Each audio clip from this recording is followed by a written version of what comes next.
Wala talagang kahit sa tubig, hindi mo pwede talagang dayain kung may kita ko may lumutang, yun yung dugtong niya.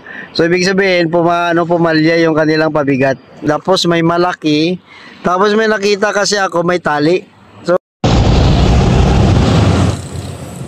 So yan guys, mega loud shoutout. So nandito tayo sa Manila Bay. Update natin ang kalagayan dito sa Manila Bay.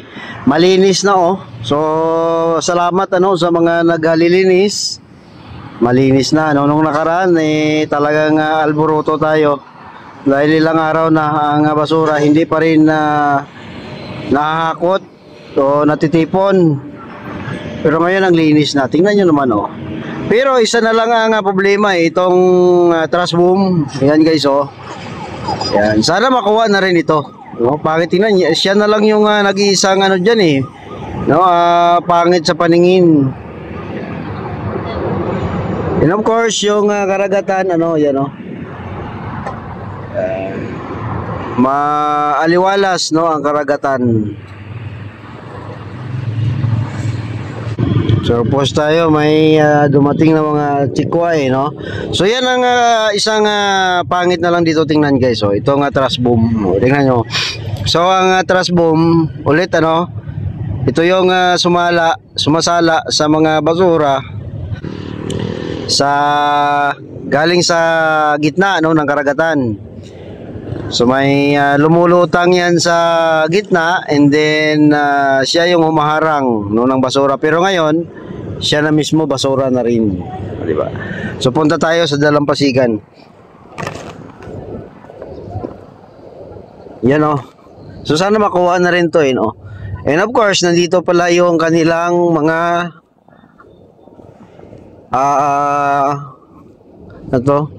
dragon boat, yan nandito yung mga bangka na ginagamit nila sa dragon boat competition. So yan so laki din pala ang lapad 20 yan 20 makapasok dyan. 1 2 3 4 5 6 7 8 9 10 10, dala-dalawa yan kabilaan. So yan dalawa. Ang trash bomb ito natubuan na ng damo. Sana makuha na rin to. Sino bang sa ating pamunuan dyan. Tapos dito sa Dalampasigan ang dagat maalon konti pero hindi naman yan talagang normal lang yan sa karagatan. Ang bumaluktot na outfall dito sa May Quirino, hindi pa rin natanggal yan, hindi pa rin ayos. So malaki-laking bagay din ang pagbaluktot niya na yan. Hindi masyadong makalabas ang tubig, thinking na ang halos kapantay mataas na siya kasi nakita natin ang tubo na yan, dugtong yan doon sa likod ng na yan ng tambak ng trash boom. Nandyan yung kanyang balbula, yan ang connection niya. So nakabaon yan 6 feet yata or 4 feet sabihin natin. So nakabaluktot siya, so mahirap na lumabas yung tubig, kaya hirap din ang ang ating mga kababayan binabaha. So far dito ang Dalampasigan malinis malinis yan pinapakita natin hindi lang puro basura yung pinapakita natin. Pakita din natin yung kanilang paglilinis dito, yung effort nila na talagang nilinis nila ang ating Manila Bay. Yan yan ang maganda salamat po sa mga naglilinis Yan. So diba? So ang ganda tingnan, malinis na malinis. Yun na lang isang problema itong trash boom sana makuha na to ito na lang yung nag-iisang problema dito. So sana sa ating management sana makuha na ito. Yan. So, yan ang update dito sa kabila. Dito yan guys sa may malapit sa may yacht club. Doon sa dulo kasi ang Dolomite, you know. So, puntahan din natin, no, ang Dolomite. Pasukin natin yan. Yan. So, maglakad-lakad tayo doon. At siyempre, habang naglalakad tayo papunta doon, mag-update din tayo sa mga namadaanan natin. Tara, let's guys. So, yan ang baluktot niya guys. So, tingnan nyo. Ang baluktot ng tubo, yan po. Tapos, nakabaon yan sa lupa papunta dito.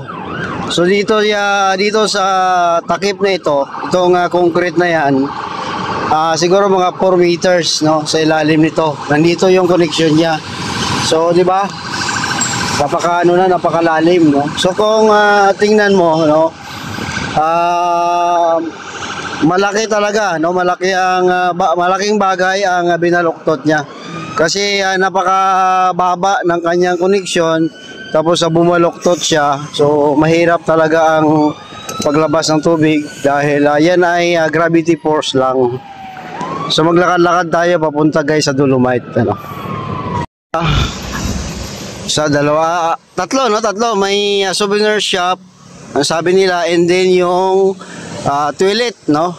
Ang toilet na lampasan na natin yun po, no. Public toilet yan dito sa Manila Bay na hanggang ngayon ay hindi pa rin nagagamit. So ito na mga souvenir shop na sabi nila dati ay ginawa lang nila, nakikita ako may mga tambak ng sako sa loob. So ito yung mga ano dito guys, sa mga building or pinagawa ng ating gobyerno na hanggang ngayon ay hindi pa rin nagagamit. So anong rason, ano? So yan, oh. Yan.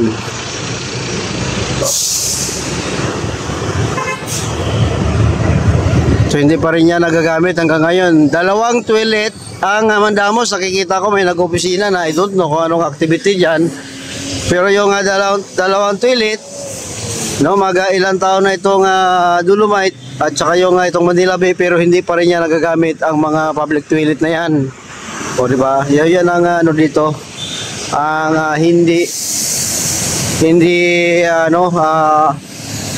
hindi napakinabangan, ano, na mga ginastusan, tapos hindi naman napakinabangan. So punta tayo, malapit-lapit na tayo sa may Sulaiman Park or sa Remedios. Diyan may papakita din ako sa inyo, no, mga ginawa nila noon na hanggang ngayon ay hindi naman nakapasok yung mga tao dito. Itong area na to guys ay open to every 6 to 8, no? Pag 8 close na siya yung area na to. May bakod siya. So yan lang, no, limited ang access niya. Although may sabi nila may Dolomite, pero hindi naman porke kasi pa lahat ng oras ay gusto mo magpunta sa Dolomite. What if kung gusto mo lang mag-upo-upo dyan? O diba, napakahaba nito sana, no? Ito yung paboritong tambayan ng mga tao. Basta bantayan lang kasi minsan dati naman kasi naaabuso ito. Meron nagtatapon ng basura dito and then ginagawa pang public toilet, no? Pasensya na po sa mga kumakain dyan. So ginagawa nga public toilet ito. So may security guard naman, di ba? Lagyan mo yan 3 security guard with bike. Kayang-kaya yan guys, no? Ano lang yan, I don't know kung anong rason kung bakit hanggang ngayon ay hindi nila ginawa or hindi pa rin ito nabuksan. So yun ang sabi lang palagi ng guard na may Dolomite naman. Pero yun nga ang point ko, hindi naman sa lahat ng oras ay gusto mong pumunta ng Dolomite. Paano kung gusto mo lang umupo dyan sa seawall? Yan naman ay dagat and public, di ba?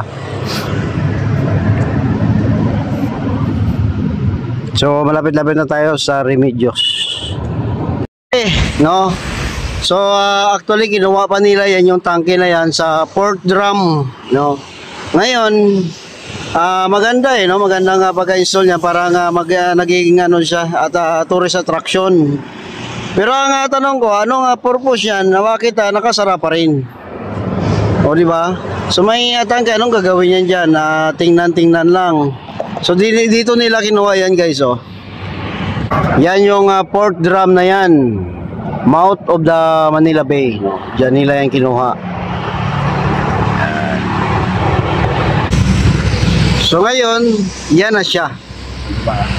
So maganda no? Pwede kang pa-picture dyan, no? Nung ini-install ito, talagang tuwang-tuwa kami noon, naka-live pa kami dyan. Pero bakit hanggang ngayon ay sarado ito? Ano palang purpose niyan? Bakit ini-install lang ganyan tapos ay sarado din naman pala sa public? Oh, ano ang use? 'Di ba?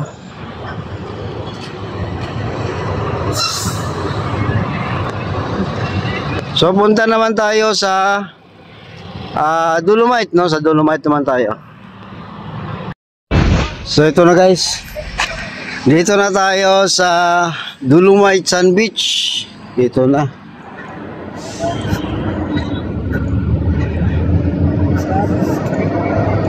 So ito na ang itsura ngayon ng Dolomite Sand Beach. Siguro kagabi ito guys parang yung tubig ay umabot na dito sa sa malapit na sa bato. Masyado na yatang mababa itong phase 1. Tingnan nyo guys, oh.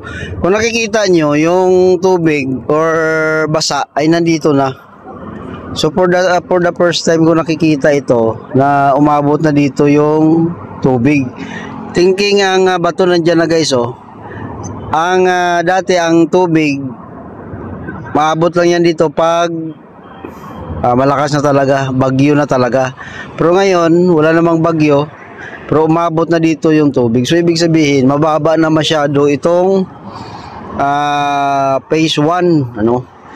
Ang base tayo sa basa ng tubig ng buhangin. Ibig sabihin nung high tide, diyan umabot ang tubig. Umabot na nga dun sa dulo, oh. So yan ang bato. So dati hindi yan umabot dito lang yan guys, oh. So ngayon umabot na masyado yata nga napababa masyado, or yung pinatag niya masyado yata niya nga kinayod ang tubig. At nakikita ko matindi rin yung hampas ng alon. Tingnan nyo guys, oh. No? Kitang-kita dito sa marka. Ngayon, dahil low tide, ito, no? Itong outfall ay kita na naman. So this time ay low tide talaga. So makikita natin talaga to ng malapitan. Oh. So ito yung outfall na tatlo yan dito, inuulit ko. Palagi naman natin in-explain yan. Tatlo yan dito mula sa Quirino, Remedios at dito, no? So ngayon ito yung motorized, no? Motorized outfall. Yan, no? So makita natin talaga ngayon ang malapitan. So carbon steel nga siya, no? Hindi siya HDPE. Yun, no? No. So ang kanyang pabigat, I don't know kung naka-welding, pero nakikita ko kasi may tali. So posible naman siguro natalian nila yan, ano? Thinking lang tali, baka mamaya ay ilang buwan ay mapigtas na yan. Pero although this is steel, so hindi yan nalulutang. Unlike sa HDPE, nalulutang, no? So yan ang motorized na outfall dito sa may Dolomite. Dugtong yan dito doon guys, yung pulang tubo na yan, no, na dalawa, yun yung dugtong. Kung napansin nyo nung nakaraan, may kinuntent ako na bumubulwak dito yan, no? Dito yan ang galing. Yan. So dito naman, ito yung outfall na HDPE, no? Palagi naman natin in-explain to. So ang kanyang pabigat ay ganoon din na concrete, but iba ang design niya isa doon. Sa doon iwan ko ano ba yung parang concrete na bilog ba yan? Na tinali. Ito medyo okay pa, no? Kasi concrete ito na parang buhos talaga eh, no? Yan. So, pero yung sa gitna, nakita ko may lumutang, yun yung dugtong niya. So, ibig sabihin, pumalya yung kanilang pabigat, no? Yan. Yung nakita niyo yan, pinapatungan ng mga ibon, dugtong yan dito. Yan. So,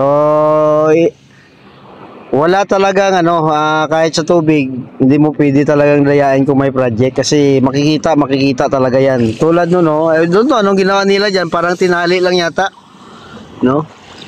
Parang tinali lang yata, hindi naman siguro, no? Kasi, tingnan natin.